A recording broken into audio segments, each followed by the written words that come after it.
यार फिर से सब उड़ गया। हम्म, अबे भावेश तू मजे ले रहा है यार। ये लाइट यार पिछली बार गई थी, इस बार आई है, आती है तो भी राउटर बंद हो जाता है, जाती है तो भी बंद हो जाता है।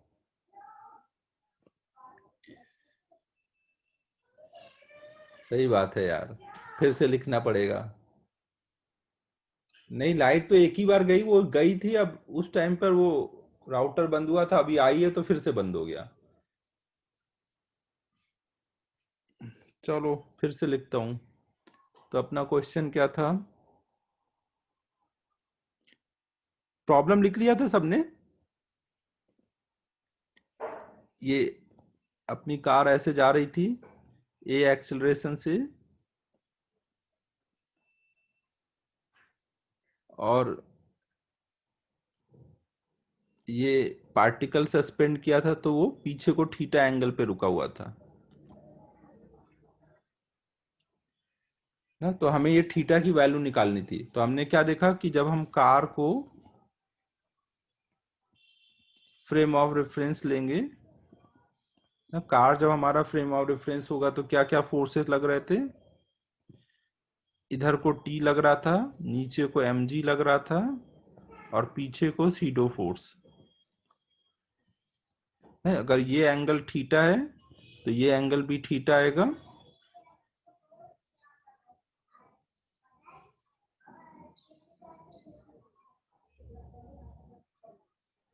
नहीं सिद्धेश, पहले आपने वर्टिकल में सस्पेंड किया और जैसे ही कार चलेगी ना तो ये थोड़ा पीछे जाके इक्विलिब्रियम में रुकेगा।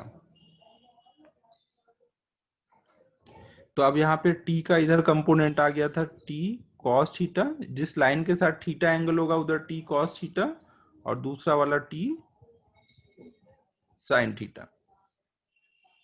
फिर टी साइन थीटा से हमने एम ए को बैलेंस किया था, और टी कॉस थीटा से एम जी को, और दोनों डिवाइड करके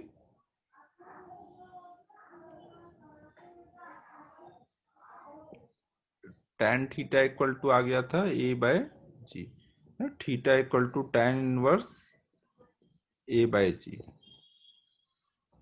तो ये अभी हमने कार के फ्रेम से सोचा। अगर मान लो हम ग्राउंड के फ्रेम ऑफ रेफरेंस से करते हैं ना, अगर हमारा फ्रेम ऑफ रेफरेंस ग्राउंड होता तो वहां से क्या दिखता?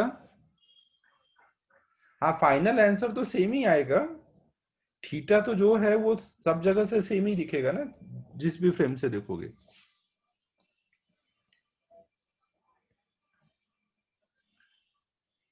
जब हम ग्राउंड के फ्रेम से देखेंगे तो हमें क्या दिख रहा होगा कि ये ऐसे हो रखा है, आगे को ए एक्सेलरेशन से जा रहा है ना। अब इस पे फोर्सेस क्या क्या दिखेंगे? टी और एम जी। ग्राउंड से तो दो ही फोर्स दिखेंगे ना, सीडो फोर्स नहीं दिखेगा। और ग्राउंड से देखोगे तो कार आगे जा रही है, तो कार के साथ साथ ये भी आगे को जा रहा है ना, कार के साथ साथ पार्टिकल भी आगे को जा रहा है ना। ये एंगल हम थीटा ले रहे हैं, ये थीटा है। तो अब हम यहाँ पे रिजॉल्व करेंगे तो ऊपर को आएगा टी कॉस थीटा। अबे पहले ये इतना बड़ा बड़ा लिखा है कार फ्रेम ऑफ रेफरेंस। अबे सिद्धेश तू नींद से जग भाई। तो इधर क्या हो जाएगा? इधर आ जाएगा टी साइन थीटा। अब देखो यहां पर ये वाले फोर्स तो बैलेंस है ना, ग्राउंड से हम देखेंगे तो ये ऊपर थोड़ी जाता दिख रहा है।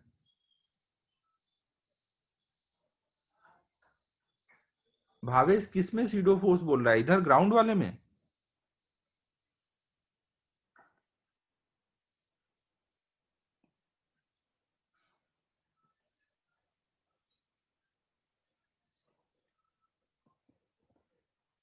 यहां पर अभी हम लोग कार ग्राउंड के फ्रेम ऑफ रेफरेंस से सोच रहे हैं ना कि ग्राउंड से क्या दिख रहा है।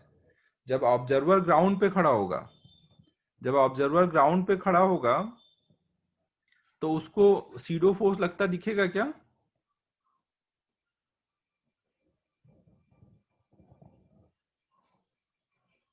कार वाले में ये सीडो फोर्स है, ये पीछे को जो लगा है।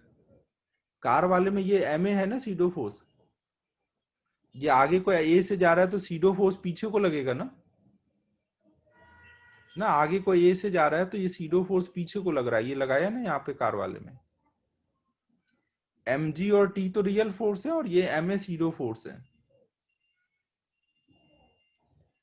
और ग्राउंड वाले में सीडो फोर्स नहीं लगेगा ना, केवल दो लगेंगे, एम जी और टी।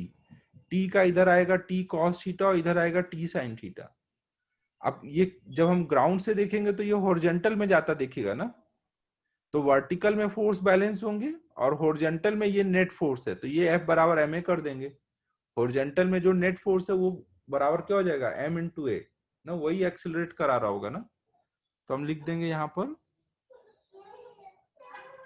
वर्टिकल के लिए T cos theta is equal to M g ना, वर्टिकल में फोर्स बैलेंस है, और हॉरिजॉन्टल में नेट फोर्स है टी साइन थीटा, तो यही एफ है, ये एफ बराबर कर देंगे एम इंटू ए।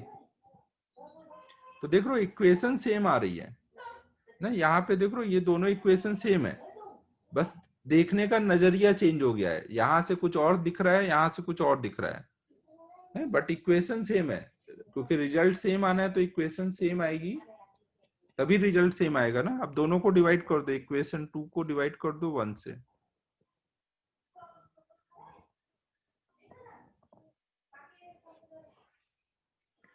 कुछ चमक रहा है भाई, मैं क्या बोल रहा हूँ? हाँ, रिजल्ट तो हमेशा ही सेम आएगा भाई।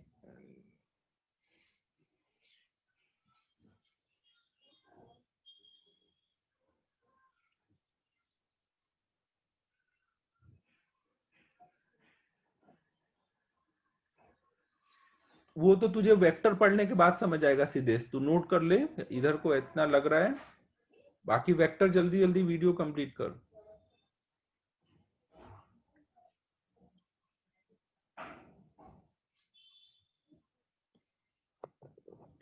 नहीं, यहाँ पर टी साइन थीटा इसको इधर ले जाता दिखेगा ना, ए एक्सलेशन से जो ले जा रहा है वो कौन ले जा रहा है, टी साइन थीटा। एक और कर लेते हैं प्रॉब्लम, फिर ये टॉपिक खत्म हो जाएगा। ये नोट कर लो पहले।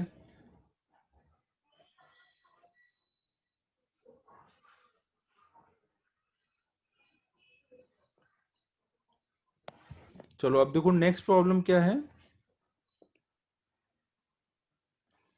सपोज एक कोई वेज है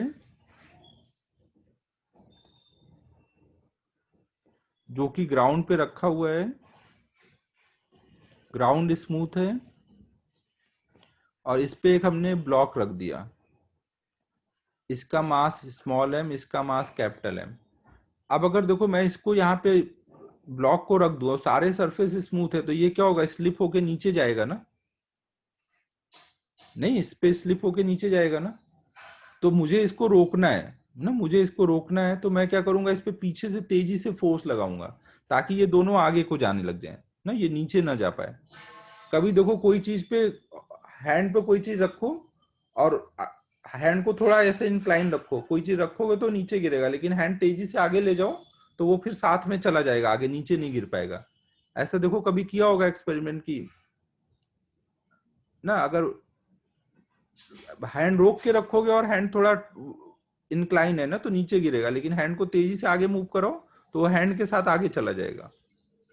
तो वही वाला क्वेश्चन हम लोग कर रहे हैं, हमें बताना है कि हम इस पे कितना फोर्स लगाएं सो दैट कि दोनों ब्लॉक साथ साथ मूव करें। क्वेश्चन क्या है, फाइंड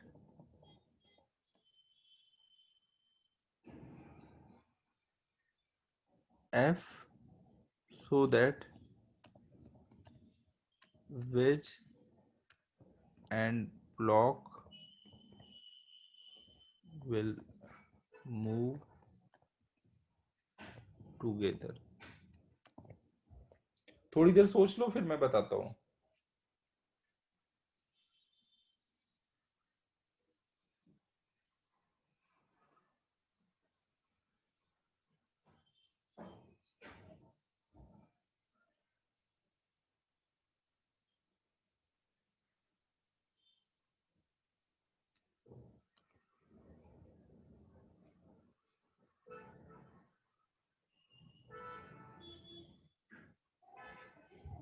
पहले सब लोग एक्सेलरेशन निकालो ना कि ये इधर को कितने एक्सेलरेशन से जाएगा कि ये इस पे साथ साथ जाए। ए आ जाएगा तो फिर एफ आ जाएगा।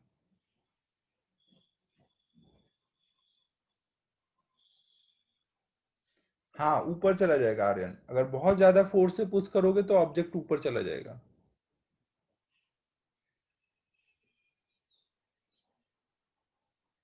हाँ, एक ही वैल्यू आएगी जी टेन थीटा। हाँ सही है Pratham, A equal to G tan theta.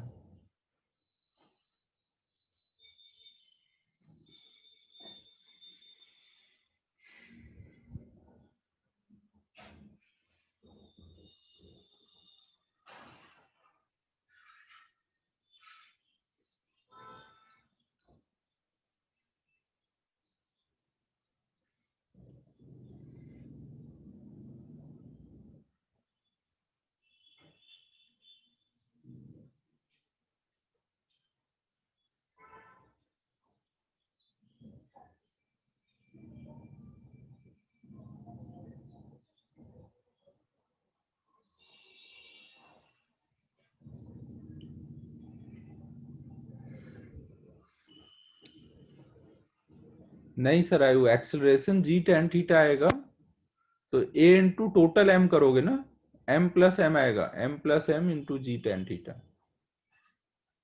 हाँ प्रथम, वेरी गुड।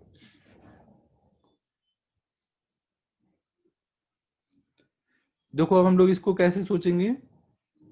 हम यहाँ पे ऐसे मानेंगे कि मान लो ये ए एक्सेलरेशन से जा रहा है ना, जब हमने एफ फोर्स लगाया तो पूरा सिस्टम आगे को ए एक्सेलरेशन से जा रहा है और ये नीचे स्लिप नहीं कर रहा है ना, कोई ए एक्सेलरेशन पे ये दोनों साथ साथ आगे को जा रहे हैं ना। अब अगर ये साथ साथ आगे को जा रहे हैं, अब इस चीज को अगर हम ग्राउंड से सोचें, अगर हमारा फ्रेम ऑफ रेफरेंस जो है वो ग्राउंड है, तो हमें क्या दिखेगा, इस पे क्या क्या फोर्सेस लगते दिखेंगे। स्मॉल एम पे एक तो नीचे को एम जी लग रहा होगा और इधर को एक नॉर्मल लग रहा होगा, दो ही फोर्स लगेंगे ना। इन दो फोर्स की वजह से ये ब्लॉक क्या हो रहा होगा, इधर जा रहा है। अगर मैं इसको रिजॉल्व कर दूं, इसको ऊपर ले जाऊं, ये अगर एंगल थीटा है तो ये एंगल थीटा आता है, तो अपोजिट एंगल ये भी थीटा आएगा। तो यहां पर देखो ये इधर को जा रहा है ना, तो मैं इधर को फोर्स को और इस डायरेक्शन में और इसके परपेंडिकुलर रिजॉल्व करूंगा। तो एन का इधर कंपोनेंट आ जाएगा एन कॉस थीटा और इधर आ जाएगा एन साइन थीटा। अब ग्राउंड से मुझे क्या दिख रहा है कि भाई ये ब्लॉक इधर जा रहा है, तो इसका मतलब वर्टिकल में फोर्स बैलेंस है ना। ग्राउंड से जब मैं देख रहा हूं तो मुझे क्या दिखेगा, एन कॉस थीटा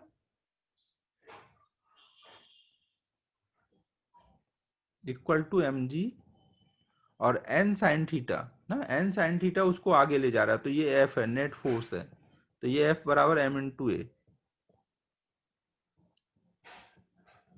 दोनों को डिवाइड कर दो, इक्वेशन टू को ऊपर रखो, इक्वेशन वन को नीचे, तो टेन थीटा इक्वल टू आ गया ए बाई जी। तो इससे ए इक्वल टू आ जाएगा जी टेन थीटा। अब ए आ गया तो एफ निकाल सकते हो, एफ के लिए क्या करोगे, दोनों को एक सिस्टम ले लो ना। अगर ये पूरा सिस्टम आगे को जा रहा है ए एक्सेलरेशन से और इस पे इधर से फोर्स लग रहा है एफ, तो पूरे सिस्टम के लिए अगर हम एफ इक्वल टू लगाएं एम इंटू ए, तो एम कितना है, एम प्लस एम इंटू ए कितना है, जी टेन थीटा ना। ये एफ जो है पूरे सिस्टम को ले जा रहा है ना, तो पूरे सिस्टम को दोनों को मिला करके एक सिस्टम लेंगे और उस पे F equal to M a लगा देंगे। ग्राउंड वाला सबको क्लियर है।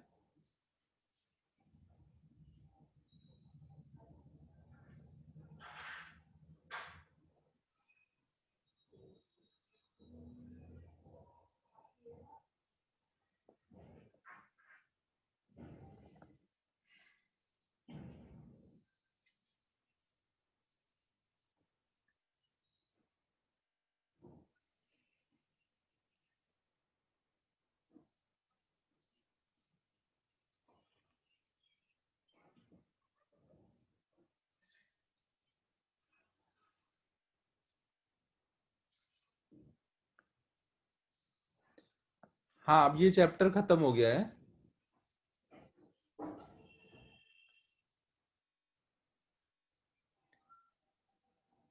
अभी ये इसको हम लोग एक बार इंक्लाइन प्लेन के फ्रेम ऑफ रेफरेंस से करेंगे ना, क्योंकि अभी तो हमने सीडो फोर्स यूज ही नहीं किया।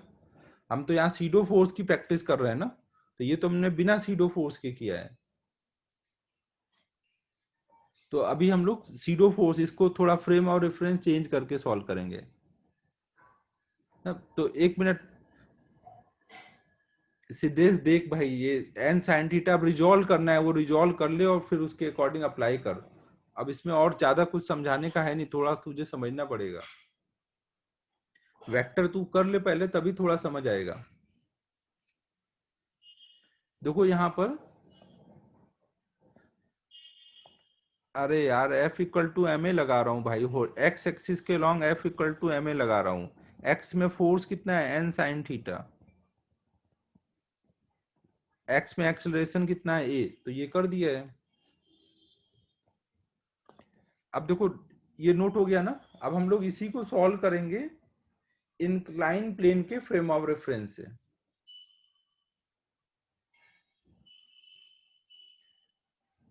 अभी हमने ग्राउंड के फ्रेम ऑफ रेफरेंस से किया, अब हम लोग सीडो फोर्स का यूज करेंगे, इंक्लाइन प्लेन को फ्रेम ऑफ रेफरेंस बनाएंगे।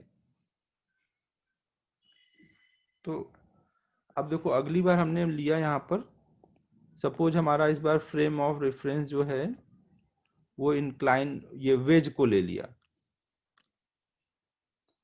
इसका मतलब क्या हुआ, हमने ऑब्जर्वर को वेज पे बैठा दिया ना। ये ऑब्जर्वर वेज पे बैठा हुआ है और ये इसको देख रहा है। अब अगर ऑब्जर्वर वेज पे बैठा हुआ है तो ऑब्जर्वर खुद को किस में मान रहा है, ऑब्जर्वर खुद को किस में मानेगा, रेस्ट पे। और अगर वो वेज पे बैठा है तो वेज भी किस में आया ना। अगर ऑब्जर्वर रेस्ट पे है तो, और वेज पे बैठा है तो वेज भी रेस्ट पर है ना, वेज भी रेस्ट पर है। और ये दोनों साथ साथ चल रहे हैं, वेज और ब्लॉक साथ साथ चल रहे हैं। और अगर वेज रेस्ट में हुआ तो फिर ब्लॉक भी किस में हुआ, रेस्ट में हुआ ना। तो इस ऑब्जर्वर के लिए ये ब्लॉक किस में दिख रहा है ना, रेस्ट पे दिख रहा है ना। ये वेज आगे को ए एक्सेलरेशन से जा रहा था ना। तो जब ये इसको देखेगा ब्लॉक को, तो इसको फोर्सेस क्या क्या दिखेंगे, एक तो नीचे को mg, जो रियल फोर्सेस होते हैं वो तो वैसे ही दिखेंगे, इधर को नॉर्मल, और इस बार ऑब्जर्वर का एक्सेलरेशन है ना इधर को ए, वेज के साथ वो भी इधर को जा रहा है ना ए एक्सेलरेशन से। तो ये जब देखेगा ब्लॉक को तो इस बार उसको ऑब्जर्वर एक्सेलरेशन में है ना, तो एक सीडो फोर्स दिखेगा। सीडो फोर्स का डायरेक्शन किधर दिख रहा होगा ना, सीडो फोर्स का डायरेक्शन किधर दिखेगा, अपोजिट में है। इधर पीछे को एक सीडो फोर्स दिख रहा होगा m इंटू ए।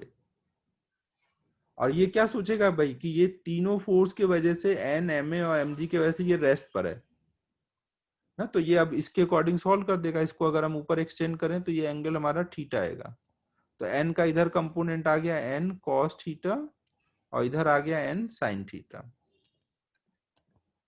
तो ये जो ऑब्जर्वर है ये क्या सोच रहा है कि एन साइन थीटा और एम ए आपस में बैलेंस है, N cos theta m g से बैलेंस है ना, तभी ये रुका हुआ है ना। तो वो क्या सोचेगा, N sine theta equal to M A,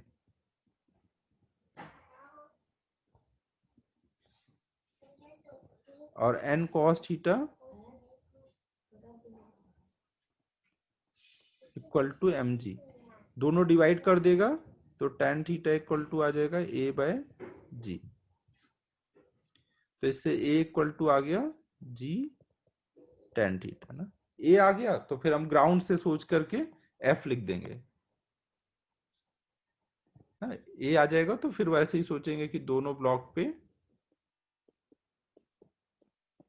पूरे ये सिस्टम है, इस पूरे सिस्टम पे इधर से एफ फोर्स लगा है और ये सिस्टम इधर को ए से जा रहा है। तो F equal to M into A मतलब जी टेन थीटा।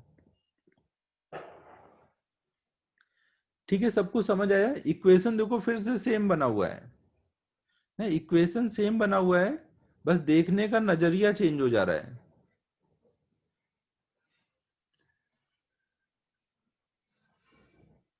आवाज कम आ रही है क्या?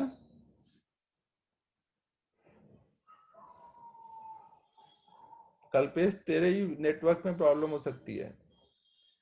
सबको समझ आ रहा है? सीडो फोर्स आने की वजह से क्या हो जाता है, देखने का नजरिया चेंज हो जाता है कि नहीं? सब कुछ बाकी सेम रहेगा, इक्वेशन वगैरह, रिजल्ट वगैरह।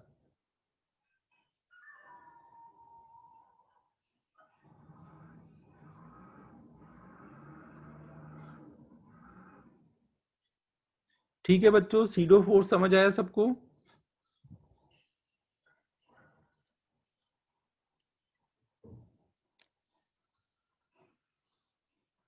तो अब आपको सीडो फोर्स वाला ये पूरा चैप्टर कंप्लीट हो गया है। तो इन टेक्स्ट एक्सरसाइज अब आपको 4 कंप्लीट कर लेना है।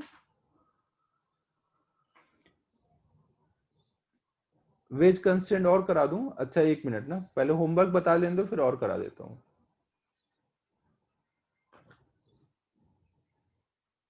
तो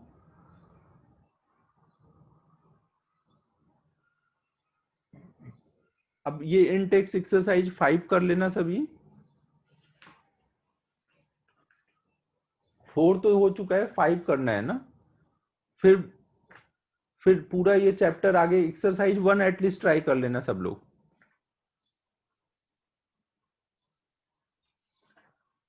इसका डिस्कशन कब किया जाए फिर? इन टेक्स्ट 5 तो मैं नेक्स्ट क्लास में डिस्कस कर दूंगा। इन टेक्स्ट 5 नेक्स्ट क्लास में डिस्कस करूंगा। और बाकी एक्सरसाइज होगा, एक्सरसाइज 1 2 3, उसके लिए एक वीक का टाइम ले लो। तो अगले वीकेंड तक करते हैं डिस्कस उसको।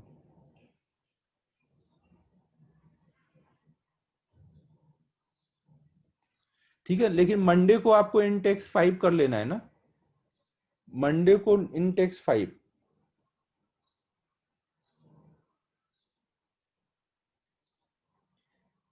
काइनेमेटिक्स में अपना डाउट कितने तक हुआ था? एक्सरसाइज 1 2 हो गया था कंप्लीट क्या? एक्सरसाइज 2 आधा हुआ है। ठीक है, तो नेक्स्ट वीक में 2 डाउट सेशन लगा दूंगा, एक काइनेमेटिक्स के लिए और एक एलओएम के लिए। तो या तो अभी 45 मिनट है, एक्सरसाइज 2 के डाउट कर लेते हैं ना। काइनेमेटिक्स में एक्सरसाइज 2 के डाउट।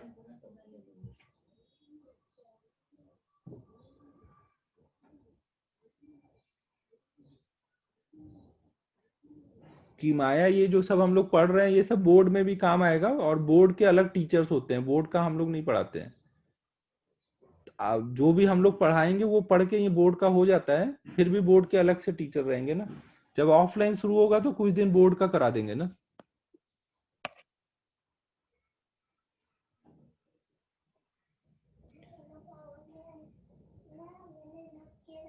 ग्रेविटी में ही होंगे श्रेयस।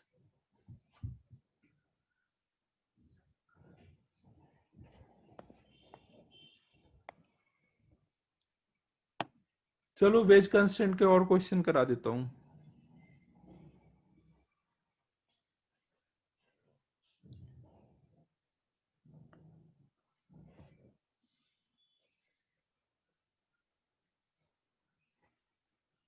वेज कंस्टेंट के एक दो प्रॉब्लम और करा देता हूँ, क्योंकि वेज कंस्टेंट में प्रॉब्लम तो जितना कराऊंगा वो कम ही रहेगा। एक दो और करा देता हूँ, 2 और करा देता हूँ, फिर उसके बाद डाउट ले लेता हूँ ना। एटलीस्ट एक्सरसाइज 2 कंप्लीट कर लेता हूँ काइनेमेटिक्स का।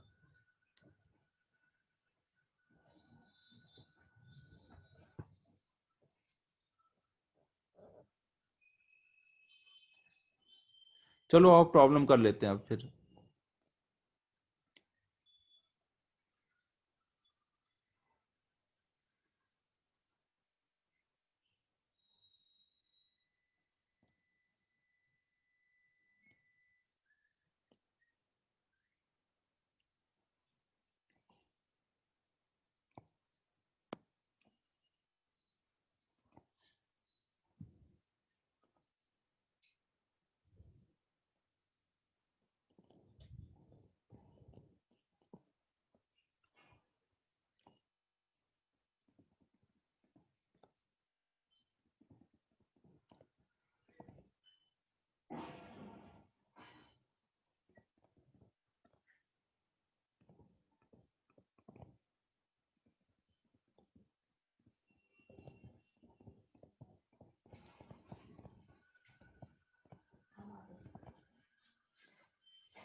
चलो ये ट्राई करो, दोनों यहाँ पर सरफेस स्मूथ है, ऑल सरफेस आर स्मूथ, इनके एक्सीलरेशन फाइंड करने हैं।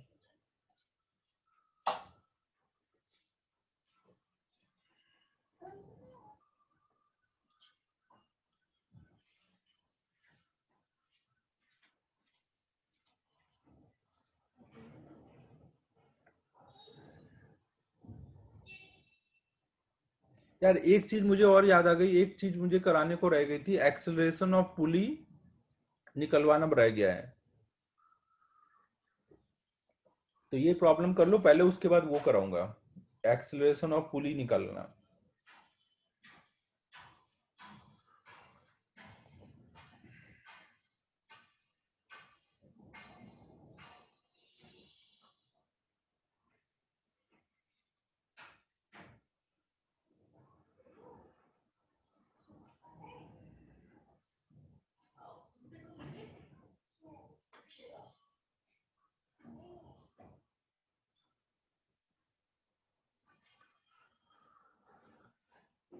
बट उससे पहले एक टॉपिक बचा है, पहले वो करा दूंगा, फिर ये पढ़ाऊंगा फिर आगे।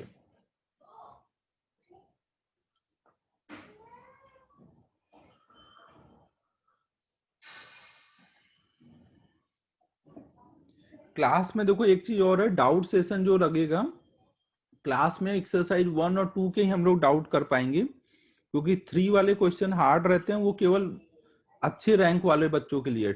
एक्सरसाइज 1 जो होता है वो जेई मेन के हिसाब से, एक्सरसाइज 2 जेई एडवांस के लिए है, और एक्सरसाइज 3 जेई एडवांस में भी अच्छी रैंक वालों के लिए है। तो 3 सब लोग नहीं लगाएंगे, जो लगा पाएंगे उनको ही डाउट बताऊंगा ना, सबका टाइम क्यों वेस्ट करूंगा उसके लिए। तो 3 के लिए जो डाउट सेशन होगा वो अलग से ही पूछो, मैं अलग से करा दूंगा ना, 2 तक कंबाइन करा दूंगा सबको।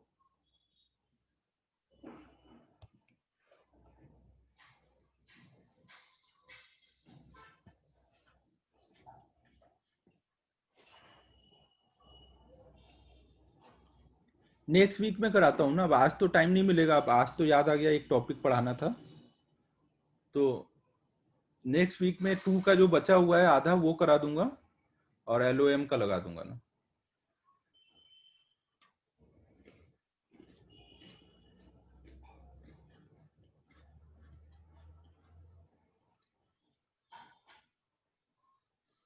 हाँ लूंगा ना, लूंगा।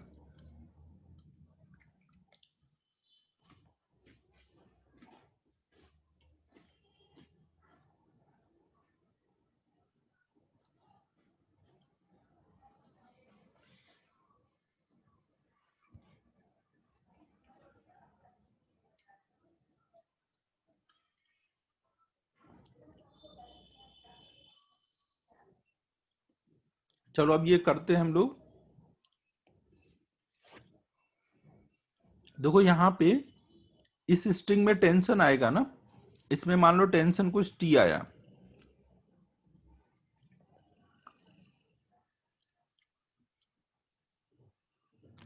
तो यहाँ पे देखो दोनों जगह टेंशन टी आएगा,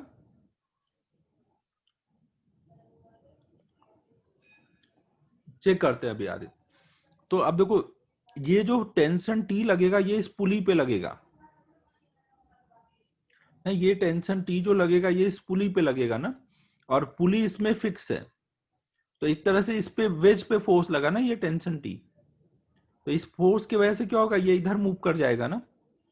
पुली ध्यान रखो, पुली यहाँ पर वेज पे फिक्स है, तो अगर वेज पुली पे फोर्स लगा मतलब वेज पे फोर्स लगा, तो इस पे हॉरिजॉन्टल में फोर्स किधर को है, इस डायरेक्शन में है ना, तो ये इधर जाएगा।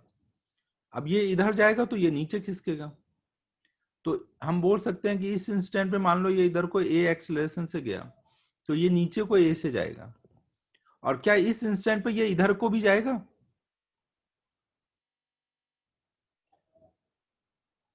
इस इंस्टेंट पर, इस इंस्टेंट पे इधर कोई फोर्स है जो इसको इधर ले जाएगा एक्सेलरेशन देने के लिए, एक्सेलरेशन देने के लिए इधर को कोई फोर्स है नहीं है ना, तो इधर को इसका एक्सेलरेशन अभी क्या होगा, 0। जो हमने इसके पहले एक प्रॉब्लम किया तो वहां ब्लॉक इधर लगा था, जब इधर लगा रहेगा तो ये जाएगा तो अपने साथ ले जाएगा, बट यहां पे नहीं ले जा पाएगा। अभी इस इंस्टेंट की बात हो रही है ना, अगले इंस्टेंट पे वो गिरेगा, टेढ़ा हो जाएगा स्ट्रिंग, वो सब अलग बात है ना। इस इंस्टेंट की बात हो रही है अभी केवल। इस इंस्टेंट पे कोई फोर्स नहीं है इधर को जो इसको एक्सेलरेशन दे हॉरिजॉन्टल में। तो इसमें केवल वर्टिकल एक्सेलरेशन होगा और इसमें हॉरिजॉन्टल एक्सेलरेशन होगा ना। और इसके कैपिटल ए और स्मॉल ए में रिलेशन क्या होगा?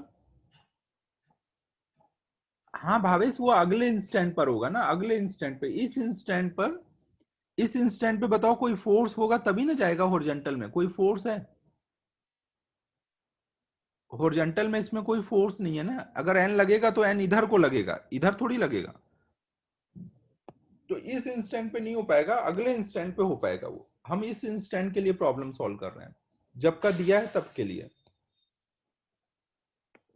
तो हम यहाँ पे क्या बोलेंगे, ये इधर को अगर ए एक्सेलरेशन से जा रहा है तो जितना ये इधर जाएगा, जितना ये इधर जाएगा उतना ही इधर ये स्ट्रिंग स्लैक होगी। तो उसके अकॉर्डिंग हम इसको नीचे पुल करेंगे ना। अगर ये इधर एक्स किया तो इसको हम एक्स ही नीचे पुल कर सकते हैं। तो एक तो कंस्ट्रेंट रिलेशन होगा ए इक्वल टू ए। ये क्लियर है सबको? कंस्ट्रेंट रिलेशन सबको क्लियर है? फिर दोनों को अगर हम एक सिस्टम ले लें, अगर हम दोनों को एक सिस्टम ले लें तो पूरे सिस्टम पे फोर्स इधर को कितना है, टी। बड़े वाले का एक्सेलरेशन ए है, छोटे वाले का हॉरिजॉन्टल में एक्सेलरेशन 0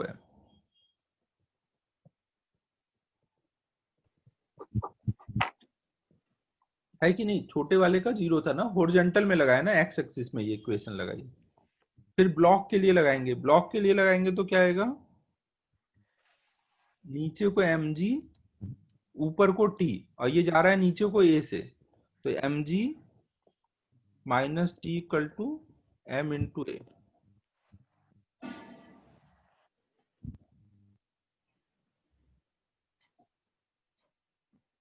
तो यहाँ पे कितना हो जाएगा,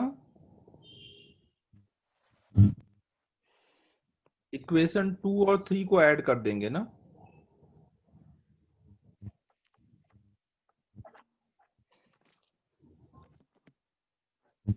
कैपिटल ए और स्मॉल ए सेम है ना, तो यहाँ पे स्मॉल ए लिख दो इसको।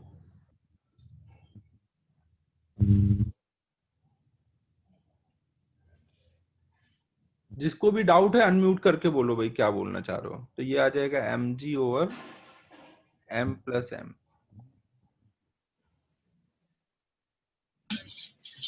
हाँ सर, वो m/0 के लिए हम क्योंकि इस हमने ये किधर को लगा रहे हैं, एक्स एक्सिस में लगा रहे हैं ना। ये टी किधर को है,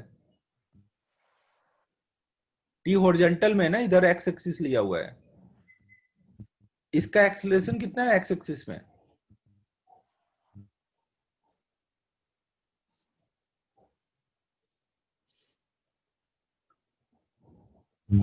अबे कहाँ गए भाई, अनम्यूट करो। सर एक्स एक्सिस में भी एक्सेलरेशन उसका कैपिटल ए ही आएगा ना, वो थोड़ी बाहर रह जाएगा। और वो कौन लेके आएगा, कौन सा फोर्स लगेगा इधर को डायरेक्शन में, इस पे टेंशन ही लगेगा ना दोनों अरे ब्लॉक अभी का इस गिवन है ना। इंस्टेंट पे टेंशन वर्टिकल है या हॉरिजॉन्टल है या इंक्लाइन है? हॉरिजॉन्टल अरे गिवन नहीं, इंस्टेंट पे टेंशन तो हाँ वर्टिकल है ना। वर्टिकल। तो इसका फोर्स हॉरिजॉन्टल में कैसे आएगा? तुम अगले इंस्टेंट की बात कर रहे हो, हम लोग अभी इस इंस्टेंट की बात कर रहे हैं। तो लेकिन दोनों ब्लॉक को सिस्टम लिया है ना, और दोनों ब्लॉक पे टेंशन लग रहा है, और दोनों ब्लॉक साथ में ए एक्सेलरेशन से जा रहे हैं।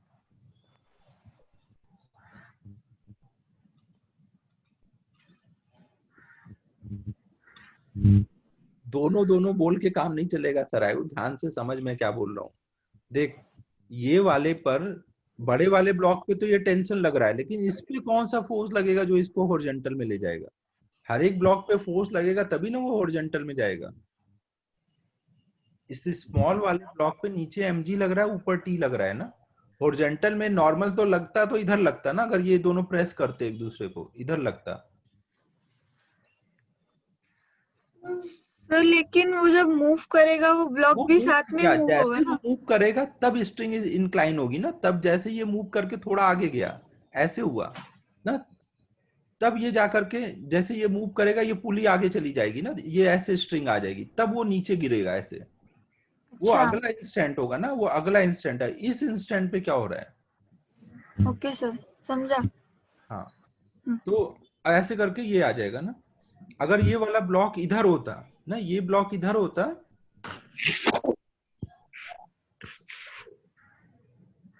ना, ये वाला ब्लॉक अगर इधर होता तो ये दोनों का एक्सेलरेशन सेम होता ना, क्योंकि पीछे से नॉर्मल आता, वो नॉर्मल हाँ, का देके आगे ले जाता ना। यहाँ पे ये नहीं हो पाएगा। Okay sir.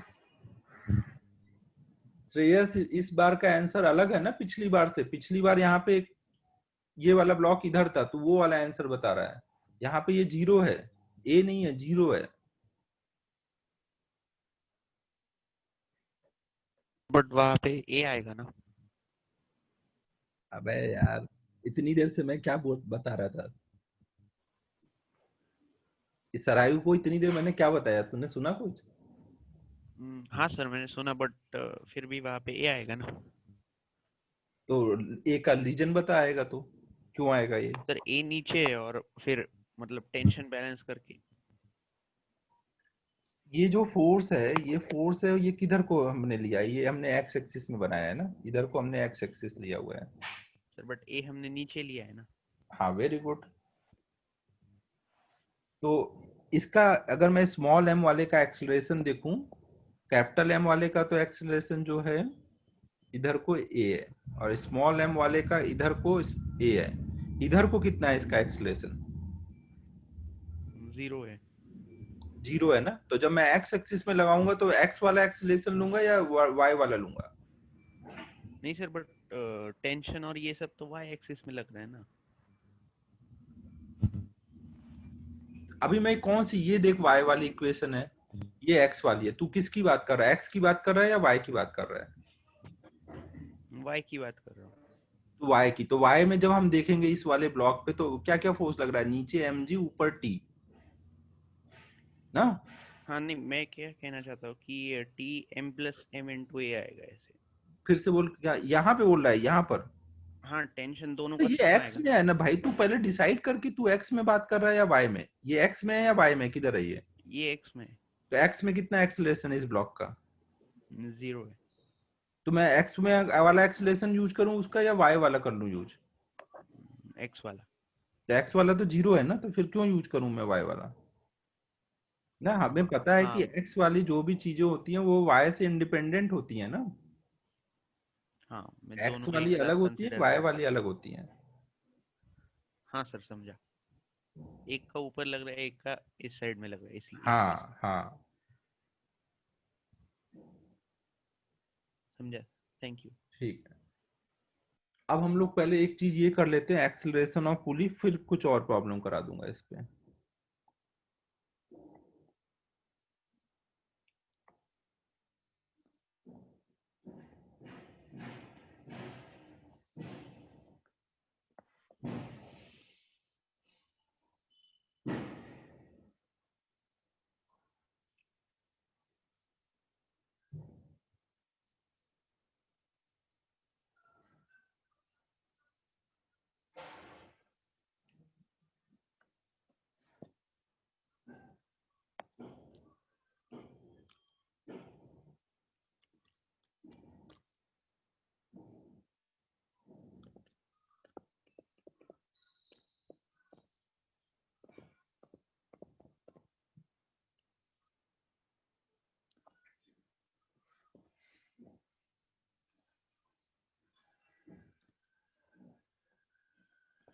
सपोज कोई सिचुएशन में पुली भी मूव कर रहा है और ब्लॉक्स भी मूव कर रहे हैं ना।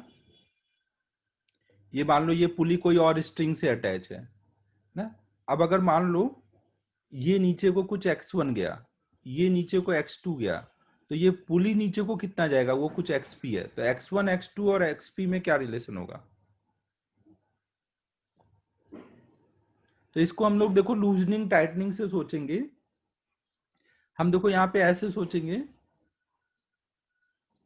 ना, हम देखो यहाँ पे ऐसे सोचेंगे कि अगर ये पुली नीचे को xp गया, अगर ये पुली नीचे को xp जाएगा, तो अब पुली मान लो यहाँ आ गया, तो ये अगर एक्सपी नीचे गया तो स्ट्रिंग यहां से भी खाली हुई, यहां से भी खाली हुई। अगर ये नीचे एक्सपी गया तो इधर से स्ट्रिंग कितनी लूज हो गई? नहीं, ये अगर नीचे जाएगा तो यहां से भी एक्सपी स्ट्रिंग खाली होगी और इधर से भी एक्सपी खाली होगी। कुछ समझ आ रहा है मैं क्या बोल रहा हूं? नहीं, इधर से भी एक्सपी, इधर से भी एक्सपी, तो टोटल ये जो अगर ये पुली नीचे को एक्स जाएगा तो इधर से स्ट्रिंग एक्स खाली होगी, इधर से एक्स खाली होगी। तो अब अगर मैं इसको नीचे को पुल करूं दोनों को, तो मैं नीचे को कितना खींच सकता हूं ना? ये नीचे को मैं कितना खींच सकता हूँ? इसको लूज कर टाइट करने के लिए इसको x1 खींचा, इसको x2 खींचा ना, इसको मैंने x1 खींचा, इसको x2 खींचा ना, ये अपनी जगह से मैंने इसको नीचे को x1 खींच लिया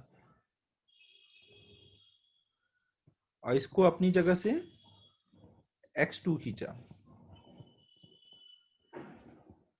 तो जितनी स्ट्रिंग लूज हुई होगी वो टाइट हो जाएगी। तो हम बोल सकते हैं कि यहाँ पर 2xp ये लूज हुआ था, ये बराबर हो जाएगा x1 प्लस x2। ये बात सबको समझ आ रही है? अभी जो मैं बोल रहा हूँ सब लोग वो सुनो ना, अपना आंसर नहीं बताओ। ये बात सबको समझ आ रही है? 2xp बराबर होगा x1 प्लस x2।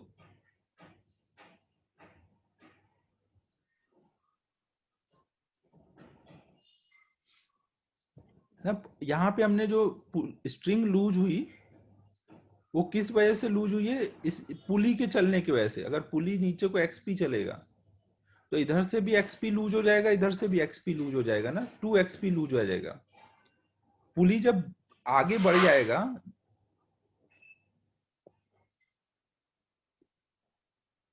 देखो बहुत सिंपल सी बात है, ध्यान से सुनो मैं क्या बोल रहा हूँ। अगर ऐसे है पुली, आपने पुली को नीचे मूव करा दिया, अगर पुली मूव करके यहां आ गया,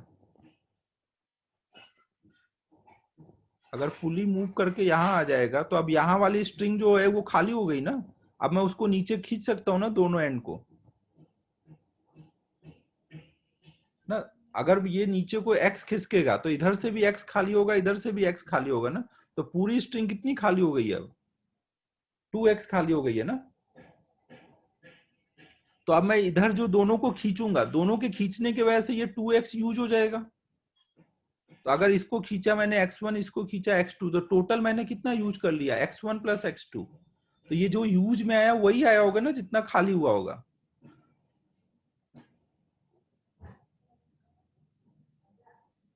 मतलब एवरेज नहीं। अगर मान लो ये मैंने यहां से 5 सेंटीमीटर खाली हुआ, यहां से 5, तो 10 सेंटीमीटर स्ट्रिंग मेरे पास अवेलेबल है। तो मैं इसको मान लो 3 खींचा, इसको 7 खींचा, तो 10 सेंटीमीटर खींच लिया ना मैंने स्ट्रिंग। जितना अवेलेबल हुआ है उतना ही मैं टाइट कर पाऊंगा ना। जितना अवेलेबल हुआ है, जितना लूज हुई है स्ट्रिंग, उतनी ही टाइट कर पाऊंगा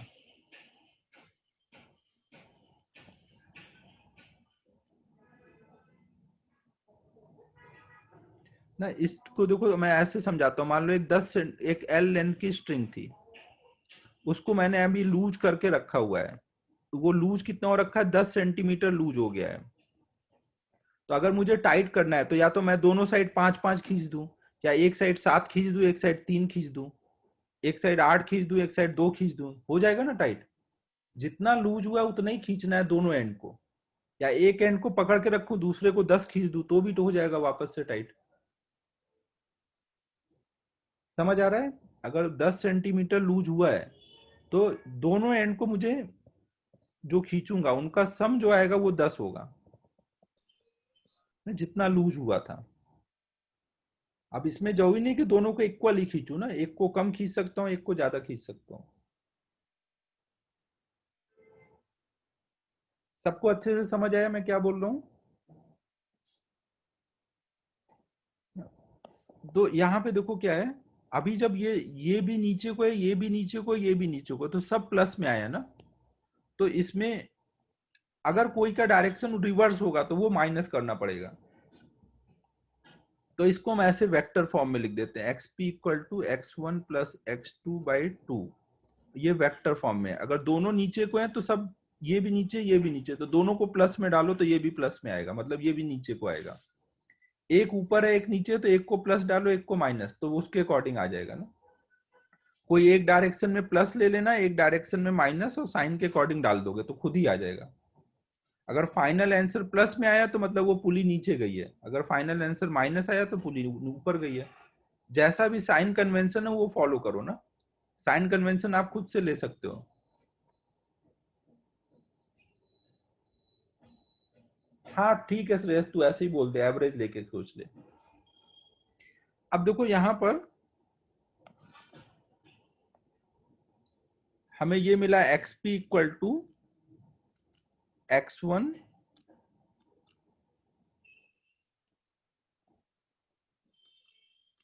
प्लस x2/2। अगर मैं दोनों साइड डिफरेंशिएट कर दूं तो dxp/dt वेलोसिटी ऑफ पुली हो जाएगा। तो पुली की वेलोसिटी क्या होगी, दोनों ब्लॉक की वेलोसिटी बाय 2। अगर एक बार और डिफरेंशिएट कर दूं तो एक्सीलरेशन ऑफ पुली क्या होगा, a1 प्लस a2/2। ठीक है, सबको समझ आ रहा है? ये नोट करो, अब ये नोट करो पहले, फिर इस पे प्रॉब्लम करा देता हूं।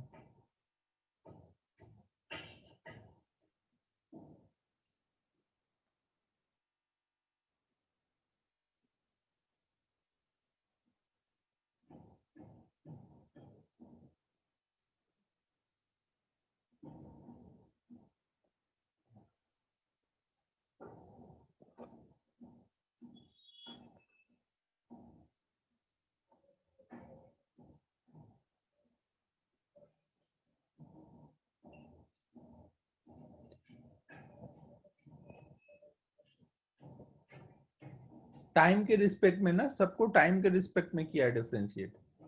dx/dt वेलोसिटी होता है ना, और dv/dt एक्सीलरेशन होता है। काइनेमेटिक्स के लेक्चर करोगे तो अब थोड़े ये सब आइडिया लगेंगे।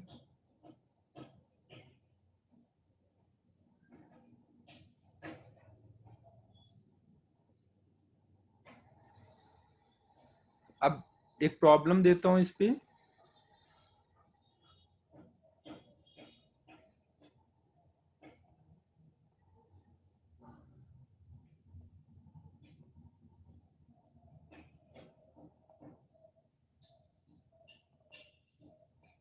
एक 5 kg का ब्लॉक है, एक 2 kg का ब्लॉक है।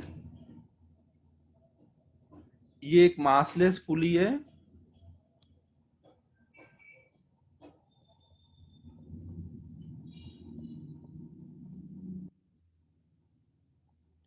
इस पे ऊपर को कुछ 100 न्यूटन का फोर्स लगाया गया।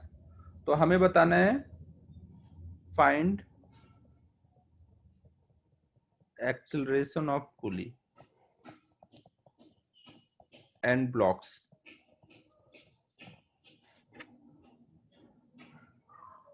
जी की वैल्यू 10 लेना है ना।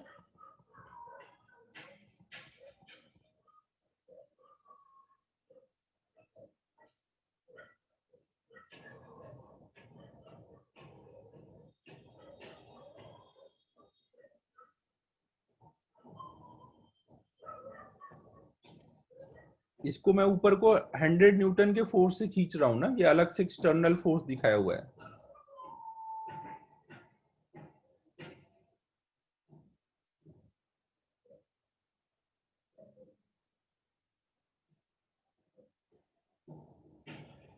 श्रेयस पार्थ फिर से ट्राई करो। 25 सही है, 10 गलत है।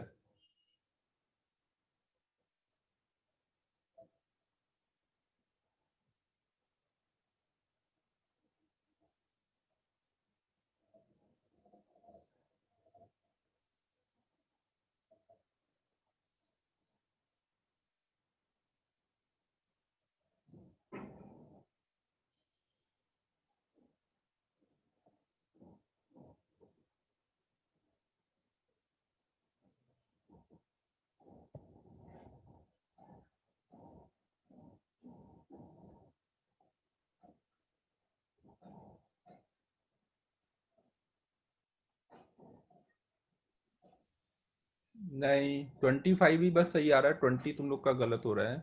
हाँ, 0, 25 अबे जब 0 और 25 आ गया तो पुली का कैसे 30/7 आया? पुली का तो A1 प्लस A2/2 कर देगा ना। श्रेयस तूने सब सही सॉल्व करके लास्ट में गलत कर दिया।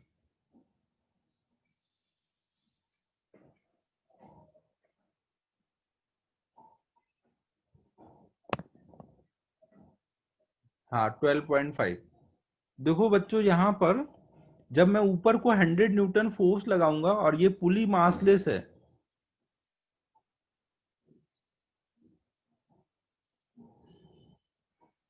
हाँ सरायु का सही है। श्रेयस तूने गलत किया है, 25 वाला गड़बड़ कर दिया है, ग्रेविटी लिया ही नहीं है तूने। देखो यहाँ पर, हाँ वेरी गुड, 15 आ रहा है। हाँ तो देखो जब ऊपर को हम 100 लगाएंगे ना, ऊपर को 100 लगाएंगे और पुली मासलेस है, मासलेस वाली बॉडी पे नेट फोर्स हमेशा कितना होता है? मासलेस वाली बॉडी पे नेट फोर्स कितना होगा? 0। तो 0 कब हो पाएगा? अगर यहाँ पे टेंशन मान लो कुछ टी है, तो टेंशन इस पुली को नीचे को पुल कर रहा होगा, ब्लॉक को ऊपर को ना, टेंशन हमेशा पुल करता है ना, तो इसको नीचे को पुल करेगा और ब्लॉक को ऊपर को पुल करेगा। तो ये टेंशन की वैल्यू कितनी होनी चाहिए कि सो दैट कि इस पे नेट फोर्स 0 हो जाए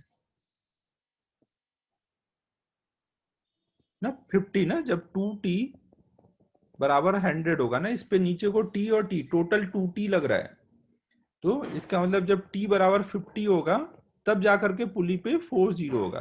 तो t आ गया। अब t आ गया तो हम दोनों का अलग अलग इक्वेशन लिखे। 5 kg वाले पे क्या क्या फोर्सेस लग रहे हैं? ऊपर को लग रहा है t और नीचे को लग रहा है वेट। वेट कितना लग रहा होगा? 5 इंटू जी ना, mg ना। तो mg की वैल्यू कितनी आ रही है? 50। भावेश क्या बोल रहा है? टेंशन 50 नहीं समझा? देखना ये मासलेस पुली पे नेट फोर्स याद है कितना होता है? कोई भी बॉडी अगर मासलेस है तो नेट फोर्स बराबर लिखेगा ना F equal to M a. M 0 है, एम 0 है तो नेट फोर्स हमेशा क्या आना चाहिए? अब पुली पे नेट फोर्स 0 कब हो पाएगा? पुली पे क्या क्या फोर्सेस लग रहे हैं? ऊपर को 100 और नीचे को टी यहां पर और यहाँ पे टी, और 0 फोर्स करना है। तो जब नीचे को टी टी ए 50-50 होगा तब ना नीचे को 100 आएगा, वो ऊपर वाले 100 को कैंसिल करेगा।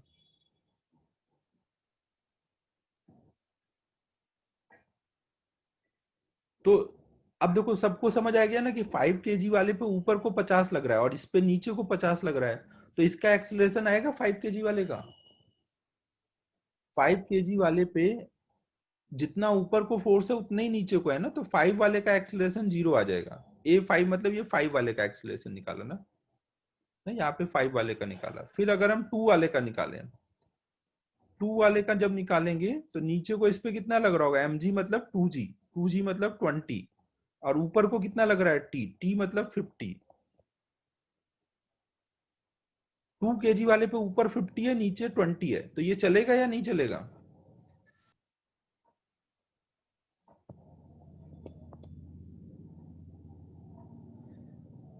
चलेगा ना, ऊपर को जाएगा ना, ऊपर वाला फोर्स ज्यादा है। कितने एक्सीलरेशन से जाएगा? तो 2 वाले का एक्सीलरेशन मान लो A2 है ना, तो ये क्या हो जाएगा? ऊपर को 50 नीचे को 20, नेट फोर्स ये F हो गया। F बराबर m इंटू ए, तो A2 की वैल्यू आ गई 15 ना। अब हमें देखो इधर का एक्सीलरेशन पता है, इधर का पता है, तो एक्सीलरेशन ऑफ पुली चाहिए अब। तो एक्सीलरेशन ऑफ पुली क्या हो जाएगा? A1 0 है, A2 15 है बाय 2, तो ये आ जाएगा 7.5। A2 का जो डायरेक्शन होगा वही AP का भी आएगा ना।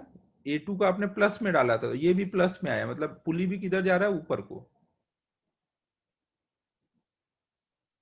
कुछ समझ आया सबको? एक और करा देता हूँ, 5 मिनट है इस पे।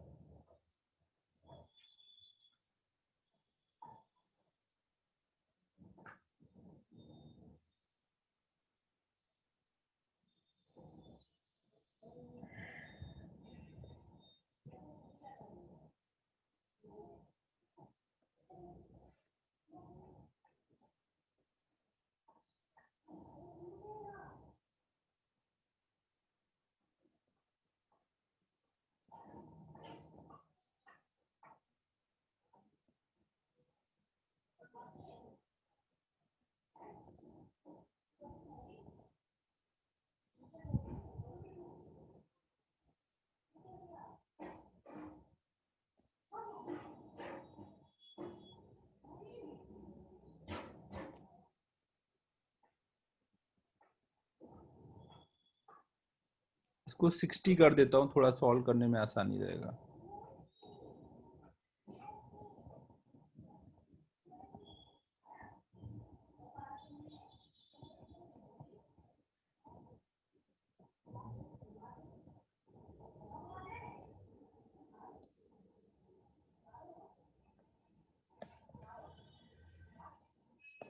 ये हमारा फॉर्मूला था ना, ये आपको याद रखना है।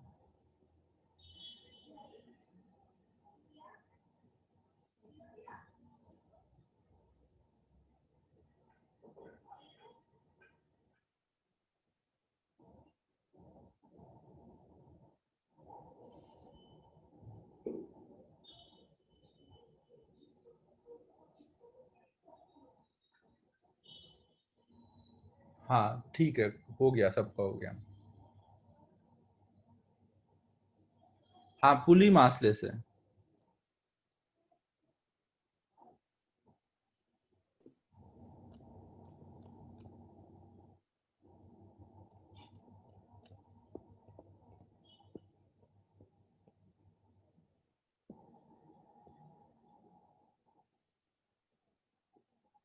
ना हम लोग ऐसे ही करेंगे, यहाँ पे अगर 60 न्यूटन है तो स्ट्रिंग में टेंशन कुछ टी आया होगा,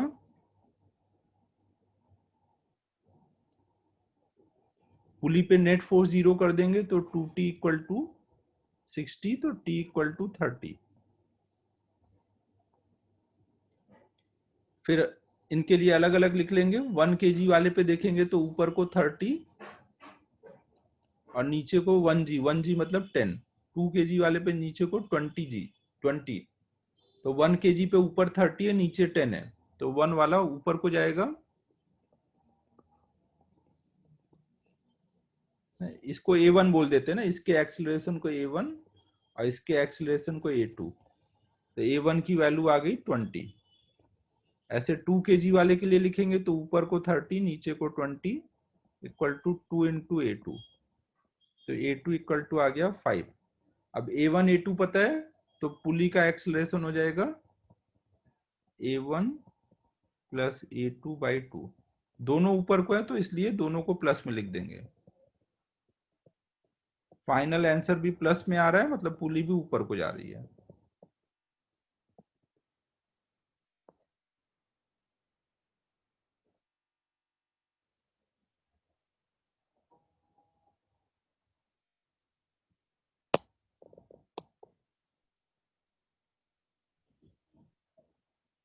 ठीक है, तो अब देखो ये चैप्टर कंप्लीट हो गया। श्रेयस भेज देना, लेकिन वो उसमें थोड़ा टाइम लगेगा डाउट बताने में ऑप्टिक्स वगैरह के।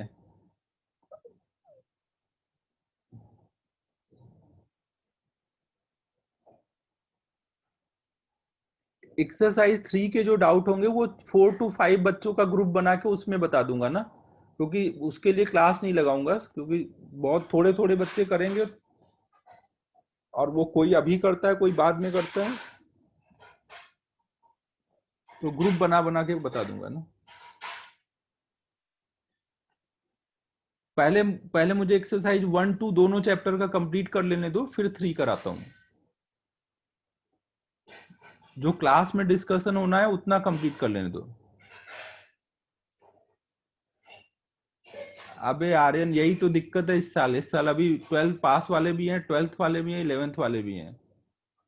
अभी 12th क्लास अभी 15-20 दिन और रहेगा। उनके डाउट इस टाइम सबसे ज्यादा रहते हैं।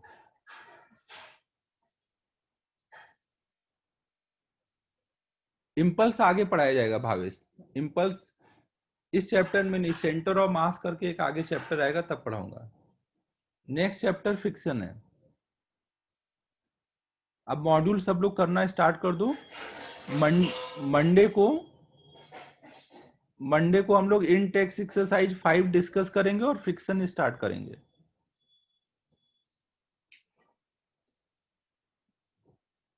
ठीक है, फिर क्लोज कर रहा हूं। Bye everyone. Bye sir. Bye bye bye.